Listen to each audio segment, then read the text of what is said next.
মিথ্যে বলিনি এক বিন্দু, তুমি তো ছিলে সুখেরই কেন্দ্রবিন্দু। মিথ্যে বলিনি এক বিন্দু, তুমি তো ছিলে সুখেরই কেন্দ্রবিন্দু। মানে না কোনো না কোনো একটা প্ল্যাটফর্মে থেকে যাচ্ছে, তার মানে এটাও পার্মানেন্ট হয়ে যাচ্ছে।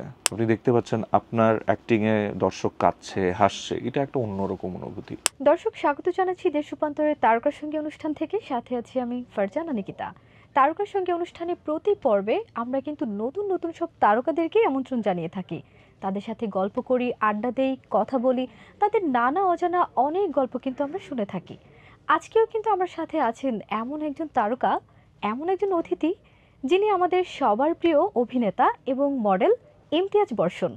আজকে তার মুখেই শুনবো তার বড় পর্দায় অভিষেকের জার্নিটা কেমন ছিল, আর তাছাড়া থাকবে ওনার জীবনের যত জানা অজানা গল্প আছে সবকিছু। চলুন তাহলে কথা বলছি ইমতিয়াজ বর্ষণের সাথে।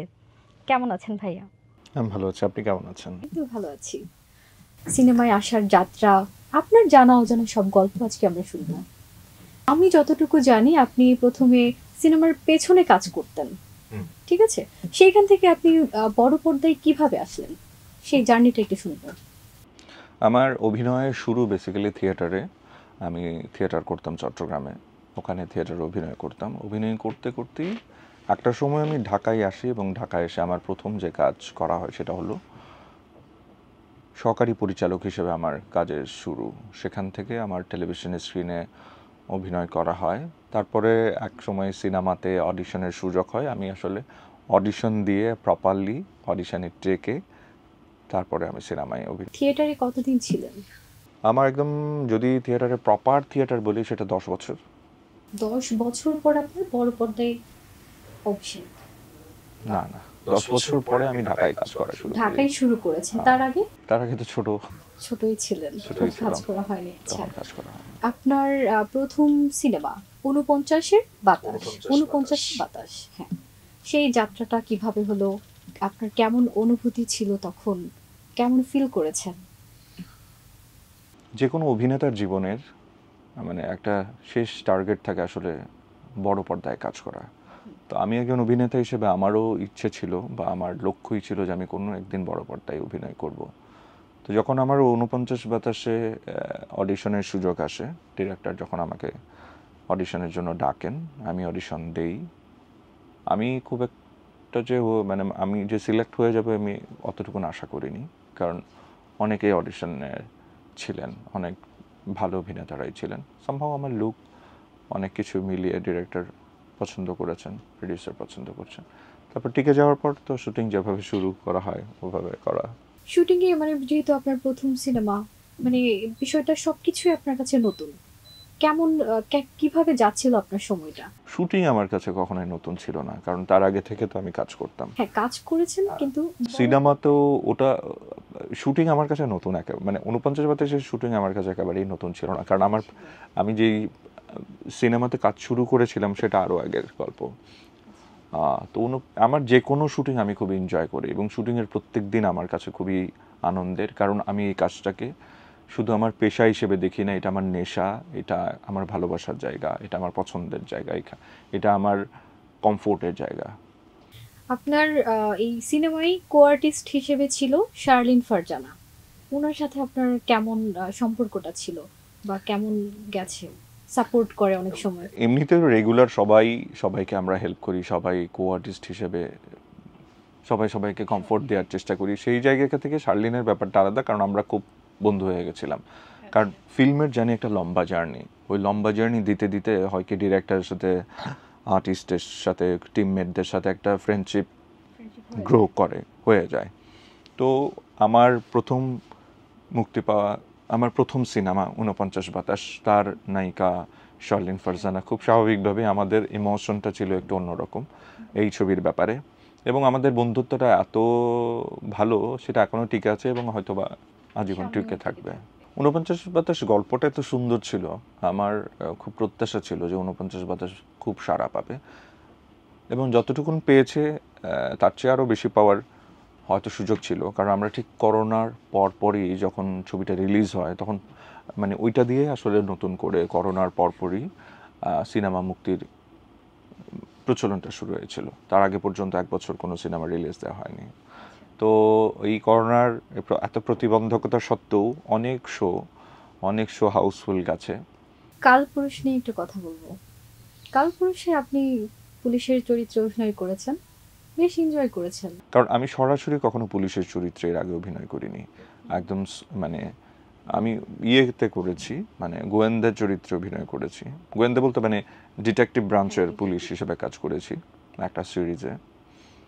কিন্তু সরাসরি থানার পুলিশ যারা এটা আমি যতক্ষণ আমি ইউনিফর্ম পরিনি তখন বুঝিনি আসলে যে কোনো ইউনিফর্ম একটা কিছু ম্যাটার করে। আপনি যখন ইউনিফর্মটা পরেন তখন এটা একটা পাওয়ার, এটা একটা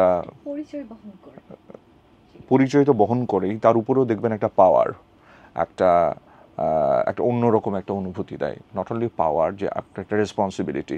আপনি দেখবেন একজন পোশাক পরিহিত পুলিশ বা ডিফেন্সের লোক, ওদের একটু ভঙ্গি, ওদের একটা চালচলন, এটার যে একটা রেসপন্সিবিলিটি, হ্যাঁ, ওটা একটু ডিফারেন্ট হয়। তো এটা পোশাক পরার পর আমার মনে হয়েছে যে এটা আমি পুলিশ হলে আমাকে এরকম লাগতো, সেটার চেয়েও ওই চরিত্রটার আসলে কি লাগতো সেটার ব্যাপারে আমি খুব কনসার্ন ছিলাম, কারণ বাস্তব জীবনের ও আর ওই চরিত্রটা আমি এক নই। তারপর কালপুরুষে আমরা আমাদের চোখে যেটা পড়ে সেটা হচ্ছে নাইমের একটা বিষয়, যে উনি প্রচুর ওয়েট গেইন করেছে। সেটা কিভাবে সম্ভব হয়েছে? নাইম যখন জানতে পারেন যে উনি এই চরিত্রটার জন্য কনফার্ম, তখন উনি ওনার রেগুলার লাইফের যে খাওয়া দাওয়া সেটার স্টাইল চেঞ্জ করে ফেলেন। কারণ মোটা হওয়া সহজ, উনি ওই সহজ পদ্ধতিতেই গেছেন। হ্যাঁ, এটা একটু খুব বাড়াবাড়ি রকমেরই উনি মোটা হয়েছেন। এবং আমি একজন তার কো-আর্টিস্ট হিসেবে এবং একজন অভিনেতা হিসেবে তার এই ডেডিকেশনকে আমি রেসপেক্ট করি। নিশ্চয়ই দর্শকের কাছ থেকে উনি সর্বোচ্চ সাড়াটুকুন পাবেন। দেখে সবার কাছে একটু অন্যরকম লেগেছে যে উনি সবসময় ওনার ফিজিও, ওনার ট্রেইনার এদের সাথে পরামর্শের মধ্যে থাকতেন। তো উনি আসলে ওনাদের দেয়া রেগুলার রুটিনটা উনি মেনটেন করতেন। ওইভাবে উনি গেইন করেছেন এবং গেইন করে আস্তে আস্তে এখন রিডিউস করছেন, অনেকটুকু রিডিউস করে ফেলেছেন অলমোস্ট, এবং কাজও শুরু করেছেন অলরেডি। যদি আমরা অমীমাংসিত নিয়ে কথা বলি, সেটা কি মীমাংসার পর্যায়ে যাব? অমীমাংসিত নিয়ে আমরা একটু ধোঁয়াশার মধ্যেই আছি আসলে। অমীমাংসিত সেন্সর বোর্ড নিষিদ্ধ করেছে, কিন্তু সেন্সর বোর্ডের পরে একটা আপিলের সুযোগ থাকে। সেই আপিলের সুযোগটার এখনও সময় আছে। এরপরে আসলে আপিল বোর্ড যদি অ্যাগ্রি করে, সোশ্যাল মিডিয়াতে যে যখন অমীমাংসিত টিজার প্রমোশনালগুলো ছাড়া হলো, তখন এক ধরনের কথা উঠলো যে আমাদের এখানে খুব প্রচলিত একটা খুব চাঞ্চল্যকর হত্যা মামলার সাথে এটার সংযোগ আছে বলে সেন্সর বোর্ড থেকেই বলা হলো যে এটা আপনারা সেন্সর করে নেন, তাহলে কোনো ঝামেলা হবে না। আমার মনে হয় এই কারণেই আইস্ট্রিন, মানে অমীমাংসিত যারা প্রডিউসার আইস্ট্রিন, ওনারা সেন্সর বোর্ডে জমা দেয়। ওনাদের দৃঢ় বিশ্বাস ছিল, আমাদেরও বিশ্বাস ছিল, ডিরেক্টর রায়হান রাফিরও বিশ্বাস ছিল যে এটা সেন্সর বোর্ডে আটকানোর মতো তেমন কোনো কন্টেন্ট না। তারপরেও খুব দুঃখজনকভাবে এটা সেন্সর বোর্ড আটকে দিল। আমি যতদূর জানি আপিল করা হয়েছে, আমরা ওটার অপেক্ষায় আছি আপিল বোর্ড কি রেজাল্ট দেয়, সেটার পর বাকিটুকুন। রায়হান রাফি যেহেতু উনি অমীমাংসিত এটা করেছেন, ওনার সাথে আপনি কাজ করেছেন, ওনার সাথে কাজ করার অভিজ্ঞতাটা কেমন? রাফি খুব একেবারেই এই সময়ের পরিচালক, বা ও কন্টেন্টটা বোঝে, ও সিনেমাটা বোঝে, ও দর্শকদের দর্শক কী ধরনের কাজ পছন্দ করে এই সময়ে, ওই জিনিসগুলো বোঝে, ভালো বোঝে। তো সেই দিক থেকে ওর সাথে কাজ করাটা খুবই আরামদায়ক, খুবই ফ্রুটফুল, কারণ ও খুব দ্রুত দর্শক কানেক্ট করতে পারে। রাফির সাথে এর আগেও আমার একটা কাজ হয়েছে, সেটা হলো নিঃশ্বাস, ওটাও চরকিতে আছে। এটা আমার দ্বিতীয় কাজ ছিল রায়হান রাফির সাথে। আমাদের দেশে আমি যেটা বিশ্বাস করি, রাফির মতো আরও কিছু ইন্ডাস্ট্রিয়াল ফিল্ম মেকার থাকতো, ইন্ডাস্ট্রি ফিল্ম মেকার থাকতো, যারা ইন্ডাস্ট্রি রুল করে, তাহলে আমাদের ফিল্ম ইন্ডাস্ট্রি অনেক দ্রুত চেঞ্জ হয়ে যেত। আমি বিশ্বাস করি রাফির সামনে বেশ কিছু ভালো সিনেমা আসছে, ওর উজ্জ্বল ভবিষ্যৎ কামনা করি আমি। কামনা করার কিছু না, ও নিজেই এত মেধাবী এবং নিজেই এত কর্মঠ, ও ও আরো অনেক দূর যাবে। এই যে রায়হান রাফিকে নিয়ে মাঝে মাঝে ট্রোল হয়, যখনই ওনার একটা সিনেমা আসে তখনই কিন্তু ওনাকে নিয়ে একটা ট্রোল হয়। রিসেন্টলি আমরা যেটা শুনছি যে শাকিব খানের টিজার, তুফানের যে টিজার, সেটা বের হওয়ার পর থেকে কিন্তু ওনাকে নিয়ে মানুষ অনেক ধরনের কপিরাজ বলছে। এটা কেন? কিছু লুক, কিছু ছবি বা যেটা সোশ্যাল মিডিয়াতে এসেছে, তো ওটার সাথে কিছু সাউথ ইন্ডিয়ান বা কিছু বলিউড ফিল্মের কিছুটা মিল পাওয়া যাচ্ছে। এগুলো নিয়ে মানুষ নানানজন নানান কথা বলছে। It's good. কথা যে হচ্ছে, এটা সিনেমার জন্য ভালো।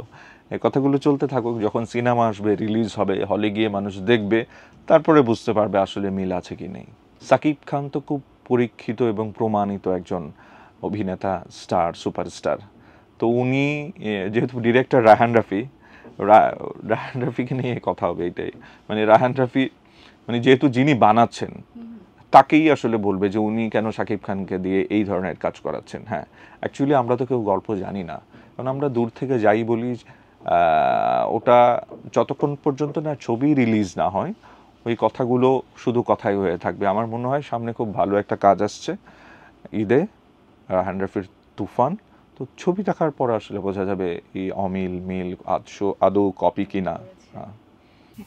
অমীমাংসিত আপনার কো আর্টিস্ট ছিল তানজিকা আমিন, উনি কেমন ছিল? তানজিক আমার খুব ভালো বন্ধু। বন্ধু? শুধুই কি বন্ধু, নাকি তার বাইরে অন্য কিছু? তানজিকা আমার খুব ভালো বন্ধু, ভালো কো আর্টিস্ট, খুব ভালো বন্ধু।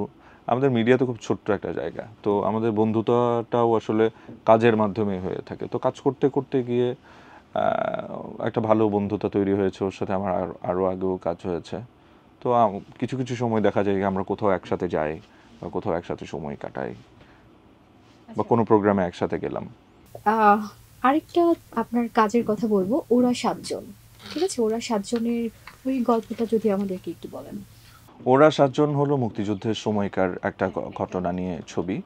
এটা আমরা শুটিং করি সিলেটে, জাফলংয়ে। তো ওরা সাতজন রিলিজ হয়েছিল 23শে মার্চের 3 তারিখে। তো ওটা একটা ভালো ছবি। মুক্তিযুদ্ধের যতগুলো ছবি হয়েছে তার মধ্যে অন্যতম একটা ছবি ওরা সাতজন। এই ছবিতে আমি যে চরিত্রটাতে অভিনয় করেছি ওটার নাম হলো সোলাইমান কাজী। উনি পেশায় ছিলেন একজন মসজিদের মুয়াজ্জিন। ঘটনাচক্রে উনি মুক্তিযুদ্ধের সাথে জড়িয়ে যান। গল্পটা খুবই সুন্দর। এটা এখন ওটিটিতে আছে, গত বছর সিনেমা হলে রিলিজ পেয়েছিল। এই বছর বিভিন্ন সারা বিশ্বের প্রায় 7টি-8টি এবং অ্যামাজন প্রাইম শো আরও বেশ কিছু ওটিটিতে রিলিজ হয়েছে। বাংলাদেশে টফিতে দেখা যাচ্ছে। এই যে ওরা সাতজন, এই সিনেমাটাও আপনার জন্য মনে হয় একটু অন্য টাইপের হতে পারে বা হয়েছিল? একটু মানে থাকে না, চরিত্রটা আমার জন্য এইরকম চরিত্র সবসময় দেখা যায় না। এটার আপনি কেমন এটাকে ফিল করেছেন? মুক্তিযুদ্ধ তো একটা জনযুদ্ধ, মানে বাংলাদেশের, মানে শুধু যে সৈনিকরা কাজ করেছে তা না, ছাত্র, শিক্ষক, সবাই কৃষক, শ্রমিক, নানান পেশার নানান জনের যোগাযোগ ছিল, সংযোগ ছিল, প্রত্যক্ষ এবং পরোক্ষভাবেও। হাজার হাজার ঘটনা চারিদিকে ছড়িয়ে আছে, কিন্তু আমরা সব ঘটনা এখনো তুলে ধরতে পারিনি। তার মধ্যে এটা একটা প্রয়াস ছিল যে ওনার নানান পেশার লোকদের একটা সমন্বয়, যেটা আসলেই মুক্তিযুদ্ধের সময় হয়েছিল। তো ওই গল্পে দেখা যায় যে একজন পুলিশের সৈনিক আছে, একজন আর্মির সৈনিক আছে, একজন ডাক্তার আছেন, একজন ছাত্র আছেন, তারপর আমি একজন মুয়াজ্জিন, একজন মসজিদের ইমাম, যে আর একেবারেই অন্য অন্য ধারা থেকে সে উঠে এসেছে। তো সাধারণত দেখা যায় কি এই ধরনের লোকগুলো খুব স্বাভাবিকভাবে পাকিস্তানের পক্ষে থাকবে, কিন্তু না, এই লোকটা তার নিজের দেশের পক্ষেই ছিল। হ্যাঁ, এইটাই হলো মূল স্পিরিট। তো ওই আমার ক্যারেক্টারটাকেই বলা হয়েছিল যে ওরা সাতজনের স্পিরিট। মম অভিনেত্রী হিসেবে যেমন খুবই অসাধারণ, সে কোয়ার্টিস্ট হিসেবেও খুবই অসাধারণ।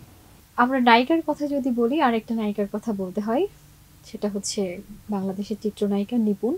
ওনার সাথে আপনি একাধিক সিনেমায় হচ্ছে আপনাকে দেখা গেছে, ওয়েব ফিল্মে। ওনার অভিজ্ঞতাগুলো আপনার কি মনে হয় যে ওনার সাথে কাজ করতে যে আমার এরকম ভালো লাগা আছে, এরকমটা হচ্ছে আমার এক্সপিরিয়েন্স হয়েছে, সেটা যদি আমাদেরকে একটু বলেন।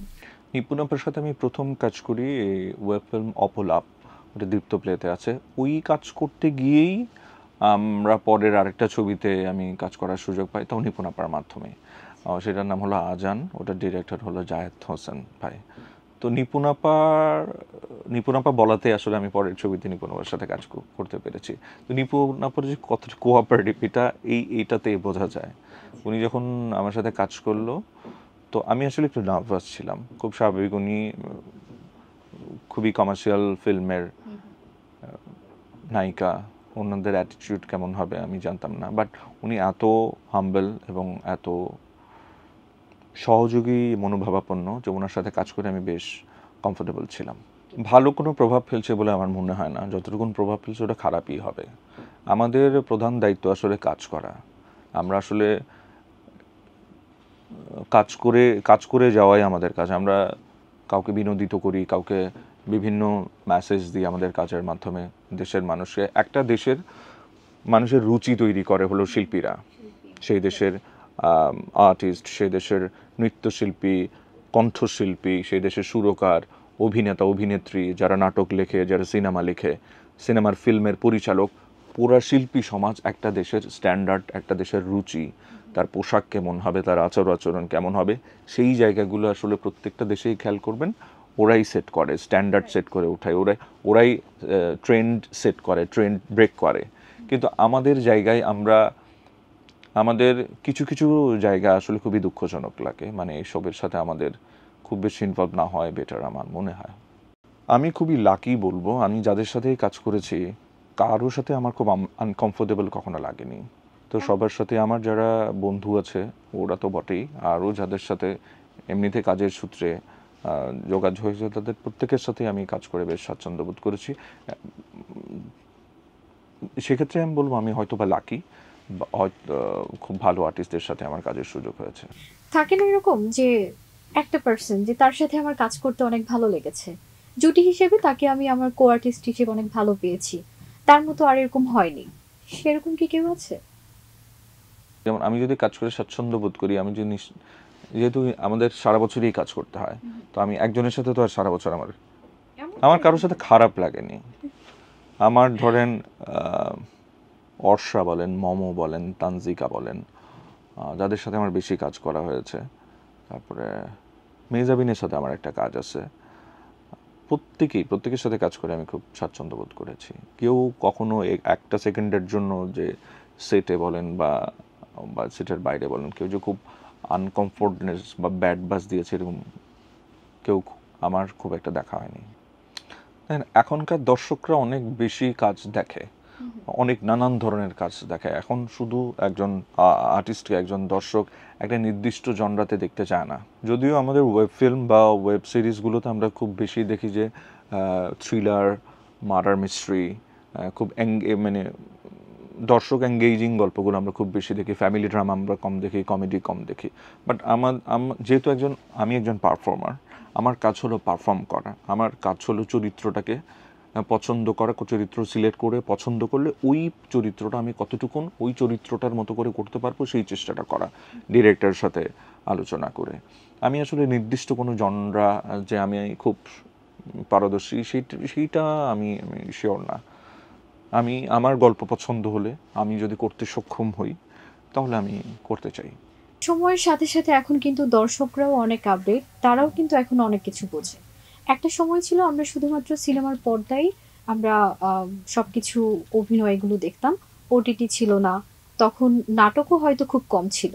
এখন দেখা গেল একটা আর্টিস্ট সে সিনেমায়ও কাজ করতে পারছে, ওটিটিতেও সময় দিতে পারছে। তো এই বিষয়টা আপনি কিভাবে দেখছেন যে একটা আর্টিস্ট হয়ে আপনি ওটিটি, বড় পর্দায়, তারপর হচ্ছে আপনি নাটক করতে পারছেন, সেই যে সবগুলো সেক্টর আপনি আপনার উপস্থিতি আছে, সেটা আপনি কিভাবে নিচ্ছেন? দেন প্ল্যাটফর্ম আসলে চেঞ্জ হয়ে গেছে। আগে সবচেয়ে বড় মাধ্যম ছিল হলো সিনেমা। আপনি অন্ধকার রুমে বিশাল স্ক্রিনে আপনার ছবিটা দেখবেন বা আপনার পছন্দের তারকাদেরকে দেখবেন। এখন সেটা হয়ে চলে এসছে বাসায়, আপনার হাতে, মোবাইলে। কারণ যুগের সাথে যেহেতু আমাকে চলতে হবে, আমাদের সবাইকে চলতে হবে, তাহলে সেই কাজটার সাথেও আমাকে থাকতে হবে। যেহেতু ওয়েব প্ল্যাটফর্ম চলে এসছে, ওটিটি চলে এসছে, এবং সেখানে ঘরে বসেই আমি যখন থিয়েটারটা দেখতে পারছি, তাহলে এই সময়ের সাথে আমি কেন থাকবো না? তো এই কারণে ইভেন দো আগে বলা হতো যে নাটক একটা ইরেজ মিডিয়া, এটা একবার দেখালেই শেষ, কারণ টেলিভিশনে খুব বেশি রিপিট করা হয় না। কিন্তু এখন যে নাটকটা আপনি করছেন সেটা ইউটিউবে থেকে যাচ্ছে, মানে না কোনো একটা প্ল্যাটফর্মে থেকে যাচ্ছে, তার মানে এটাও পার্মানেন্ট হয়ে যাচ্ছে। তো সেক্ষেত্রে আপনি ওটিটি বলেন বা সিনেমা বলেন, এই কনসিয়াসলি প্রপারলি ঠিকঠাকভাবে কাজ করতে পারলে একটা ছোট কন্টেন্টও আপনাকে অনেক দূর নিয়ে যেতে পারবে। আমার 49-82 তো আমি 12 দশেক দেখেছি। চন্দ্রাবতী কথা আমার দ্বিতীয় সিনেমা, যেটা ছিল বাংলাদেশের একজন মহিলা কবি চন্দ্রাবতী, তাকে নিয়ে 400 বছর আগের পুরনো একটা গল্প, পুরনো সময়ের গল্পকে এই সময় ধারণ করা হয়েছে চন্দ্রাবতী কথাতে। ওটা দেখেছি, ওরা 7জনও বেশ কয়েকবার দেখেছি। সামনে যা আসবে সেগুলো তো অবশ্যই দেখবো। দর্শক সারিতে বসে একদম দর্শক সারিতে বসে সাধারণ দর্শকদের সাথে দর্শকদের রিয়াকশন দেখেছি, দর্শকদের চোখের পানি পড়া দেখেছি, দর্শকদের হাসি দেখেছি। যেদিন আমার প্রথম ছবি রিলিজ হয় 49 বাতাস, এবং ফার্স্ট শোতে আমি থাকতে পারিনি, সেকেন্ড শোতে গেছিলাম। ফার্স্ট শো ছিল 10টা থেকে, মাঝখানে জুম্মার ব্রেক ছিল, সেকেন্ড শোতে আমি গিয়ে বসি। মানে ওই ফিলিংটা না আর জীবনে আসবে না, এটা আমি কখনো কাউকে বোঝাতে পারবো না। যার প্রথম ছবি রিলিজ হয়েছে, প্রথম ছবিতে সে প্রিমিয়ারে গেছে, ওনার সাথেই বা ওদের সাথেই আমি খালি শেয়ার করতে পারবো ওই ফিলিংটা। এটা মানে এটা ভাষায় প্রকাশ করা যাবে না। এটা ধরেন আপনি জীবনের প্রথম একটা পরীক্ষা দিয়েছেন, সেই পরীক্ষাটার রেজাল্ট আপনার চোখের সামনে দেখতে পাচ্ছেন। হ্যাঁ, আপনি দেখতে পাচ্ছেন আপনার অ্যাক্টিংয়ে দর্শক কাঁদছে, হাসছে, এটা একটা অন্যরকম অনুভূতি। এটা একটা পর্যায়ে আমার আসলে চোখ দিয়ে আমার পানি বের হয়ে, মানে চোখ দিয়ে আমার ছলছল করে পানি পড়ছিল। আমি ডিরেক্টরকে ধরে ফেলেছিলাম, মানে ডিরেক্টর আমার পাশেই ছিল। এটা একটা অন্য টাইপের অনুভূতি, এটা আমি কাউকে বলে বোঝাতে পারবো না। যাদের ছবি রিলিজ হয়েছে, যে ওই ফিলিংটা পেয়েছে, তার সাথে আমার শেয়ার করা হবে, সে আমার ফিলিংটা বুঝবে, আমি ওনার ফিলিংটা বুঝবো। না, ওইরকম আত্মতৃপ্তি আসে না, কারণ এটা এক ধরনের দায়িত্বের ব্যাপার। এটা এক ধরনের মানে আমার কাজ ছিল যে প্রপার অ্যাক্টিংটা, প্রপার চরিত্রটা ভিজুয়ালাইজ করা। আমি সেটা করার চেষ্টা করেছি, হয়তো আরও বেটার কিছু করা যেত। অতটুকুন যে দর্শকদেরকে আমি দিতে পেরেছি, এটা এক ধরনের আত্মতৃপ্তি বলবো না, এক ধরনের ভালো লাগা কাজ করে আর কি। দায়িত্বটা বেড়ে যায়, পরের ছবিতে আমি আরেকটু বেটার করতে চাই, আরও ভালো করতে চাই, আমি দর্শকদের আরও কাছে যেতে চাই। ঠিক ঈদের আগেই রিলিজ হচ্ছে চরকিতে কালপুরুষ, এটা একটা ওয়েব সিরিজ। ঠিক তার পরপরই ঈদের সময়ে রিলিজ হতে যাচ্ছে হইচইতে গোলাম মামুন নামে আর একটা ওয়েব সিরিজ। তো এই দুটো কাজ আমি দর্শকদেরকে দেখার আহ্বান জানাচ্ছি, এবং আমি আশা করছি এই দুটো কাজ আমার খুব পার্সোনালি খুব ভালো লেগেছে, আপনাদেরও নিশ্চয়ই ভালো লাগবে। একটা সময় মনে হইতো এরকম চরিত্র আছে, ভাবতামও, এখন আর ভাবি না। এখন যেই চরিত্রগুলো সামনে আসে ওগুলো দেখে পছন্দ করার চেষ্টা করি, ভালো লাগে। তখন তখন যেগুলো আসলে আমার চোখের সামনে পাই সেটা থেকে পছন্দটা করার চেষ্টা করি। আমার যেটা সবচেয়ে এখনকার আমার যেগুলো ড্রিম, সেগুলো হলো যে ডিরেক্টর এখনো আসেনি আমি তারও অভিনেতা হতে চাই, যে ডিরেক্টর এখনো জন্ম নেয়নি আমি তারও অভিনেতা হতে চাই। বড় পর্দায় যেহেতু কাজ করছেন, কখনো এমন অফার আসতে পারে যে আপনি ফাইটিং চরিত্রে আপনি কাজ করবেন, ঠিক আছে, অ্যাকশন ফিল্ম বা থাকে না খুবই চ্যালেঞ্জিং কিছু চরিত্র আছে, সেগুলোতে আপনি কাজ করবেন। তখন আপনি নিজেকে আপনার কোন পর্যায়ে থাকে না যে আমি নিজেকে আরো ভালো করে ট্রেন করব বা আমি এটার জন্য চরিত্রটার জন্য নিজেকে গড়ে তুলবো, সেটা আপনি কিভাবে মেনটেন করবেন? ওই চরিত্রই আসলে আমাকে বলে দেবে যে আসলে আমার কিভাবে মেনটেন করা উচিত। মানে একটা ক্যারেক্টার যখন আমরা পড়ি, আপনার চরিত্রই বলে দেয় যে আসলে আমার এভাবে কিভাবে করা উচিত। তো প্লে রাইটের রিটেন নেই, অনেক কিছু থাকে, তারপর আবার একটা সাবটেক্সট থাকে যে টেক্সটটা দেখা যায় না, ওটা বুঝতে হয়। তখনই আসলে কীভাবে প্রিপারেশন নেব তার একটা ছক তৈরি করতে হয়। এটা ডিরেক্টরের হেল্প নিয়ে আমার নিজের কিছু চর্চায় হয়ে যাবে, সেটা অ্যাকশন ফিল্ম হোক, কমেডি হোক, সিরিয়াস হোক, মার্ডার মিস্ট্রি হোক, যাই হোক। একজন অভিনেতা কীভাবে চরিত্রটাকে গঠন করবে, কীভাবে চরিত্রটাকে সাজাবে, সেগুলোর শিক্ষা কিন্তু আমরা ওখান থেকেই পেয়ে এসেছি, ওই মঞ্চ থেকেই পেয়ে এসেছি। কিন্তু অভিনয়ের ওটা একেবারেই সরাসরি মাধ্যম, সরাসরি দর্শকদের প্রতিক্রিয়া পাওয়া যায়, এবং অভিনয়ের কিছুটা ওখানে মাত্রার একটা পার্থক্য আছে। কোথাও একটু বেশি মাত্রায় করতে হয়, কোথাও যেহেতু এটা ফিল্ম, যেহেতু যে ক্যামেরা ও মঞ্চে যেহেতু কোনো ক্লোজ আপ শট নাই, এখানে যেহেতু ক্লোজ আপ শট আছে, তো এখানের অ্যাক্টিংয়ের মাত্রাটা একটু ডিফারেন্ট, কিন্তু আমরা চরিত্র গঠনের যেটা কলা কৌশল সেটা সেম। কিন্তু মাধ্যমটা যেহেতু ভিন্ন, এখানে যেহেতু ক্যামেরার চোখ আর ওখানে যেহেতু সরাসরি চোখ, তো দুটোর একটা পার্থক্য আছে, সেই পার্থক্যটা আমরা মেনটেন করার চেষ্টা করি। আদারওয়াইজ ক্যারেক্টার চরিত্র গঠনের দিক থেকে যেই প্রসেস, যেই প্রসিডিউরটা মেনটেন করতে হয়, সেটা কিন্তু সেম। অভিনয়ের বাইরে আপনি ফ্রি টাইমে কি করেন? ফ্রি টাইম আমি যেটা করি, আমার ঘুরতে ভালো লাগে, আমি একটু ঘুরে বেড়াতে চাই, সুযোগ পেলেই একটু পাহাড় টাহাড়ের দিকে চলে যাই, ঘুরি এই। আর আমার বই পড়তে পছন্দ, আর যেহেতু আমার কাজই ফিল্ম নিয়ে, সিনেমা দেখা, আমি যদি মানে সিনেমাটা এমন যে সিনেমাটা আমি যদি অভিনেতা নাও হতাম তাও দেখতাম হয়তো বা। তো এখন যেহেতু কাজই আমার, সেটা আমার কাজের প্রয়োজন হোক, আমাকে দেখতেই হয়। পাহাড় আমাকে খুব টানে, পাহাড় নদী এসব আমাকে খুব টানে। সেটা চট্টগ্রামের হওয়ার কারণে কি না হতে পারে আমার যেহেতু জন্ম বেড়ে ওঠা ওই এলাকায়, তো সে কারণেও হতে পারে। আমি মাসে একবার আমার চিটং চিটং আমি যাই, তো আমার মার রান্না রেগুলারই খাওয়াই, লাস্ট ঈদের সময় খেলাম। এই গান শোনানোর বিষয়ে আসলে মনে হয় কি ও আপনি তো অভিনয় পারেন, দেখি একটু অভিনয় করে দেখান তো, এইটা যেমন। তো কেউ যখন বলে আচ্ছা আপনি তো গান গাইতে পারেন, একটু গান গেয়ে শোনান তো, তখন ব্যাপারটা এরকম হয়ে যায়। যারা সিঙ্গার থাকে তাদের থেকে গান শোনা মানে আমরা একদম সবাই যারা শ্রোতা থাকি মানে শোনার জন্য একদম উৎপেতে থাকে, একটা ব্যাপার থাকে না যেরকম। আপনি তো অনেক গান আমি শুনেছি আপনি ভালো গান করেন, সো সরাসরি যদি শুনতে পারতাম আর কি। রিসেন্টলি আমি একটা গানের প্রজেক্টে কাজ করেছি, ওটা NHT মিউজিক ওয়ার্ল্ড নামে কিছুদিন মধ্যে রিলিজ হবে, 20টা মৌলিক গানের একটা প্রজেক্ট ছিল। তো ওটাতে আমি একটা ডুয়েট গান করেছি তাসনিম হানিকার সাথে। তো ওটা 2 লাইন আমি গাওয়ার চেষ্টা করছি, দেখি গাইতে পারি কিনা, আমি ভুলে যাচ্ছি। মিথ্যে বলিনি এক বিন্দু, তুমি তো ছিলে সুখেরই কেন্দ্রবিন্দু। মিথ্যে বলিনি এক বিন্দু, তুমি তো ছিলে সুখেরই কেন্দ্রবিন্দু। মুখোমুখি দাঁড়িয়ে আমি তো মিথ্যে বলিনি এক রত্তি, শুধুই তোমায় চেয়েছি, তোমায় চেয়েছি, তোমায় চেয়েছি, এটাই সত্যি। তোমাকে চাই, তোমাকে চাই, তোমাকে চাই, এটাই সত্যি। সামনে আমার একটা কাজ আসছে কালপুরুষ চরকিতে, তার ঠিক কিছুদিন পরে ঈদের সময় আসবে গোলাম মামুন নামে আর একটা ওয়েব সিরিজ।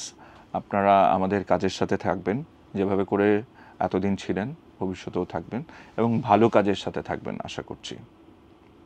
আপনাদের সবাইকে ঈদের অগ্রিম শুভেচ্ছা। দর্শক, দেখতে দেখতে অনুষ্ঠানের একদমই শেষ পর্যায়ে চলে এসেছি। আগামী পর্বে নতুন কোনো অতিথিকে নিয়ে হাজির হব, সেই পর্যন্ত সবাই সাথেই থাকুন আর চোখ রাখুন দেশ রূপান্তরে।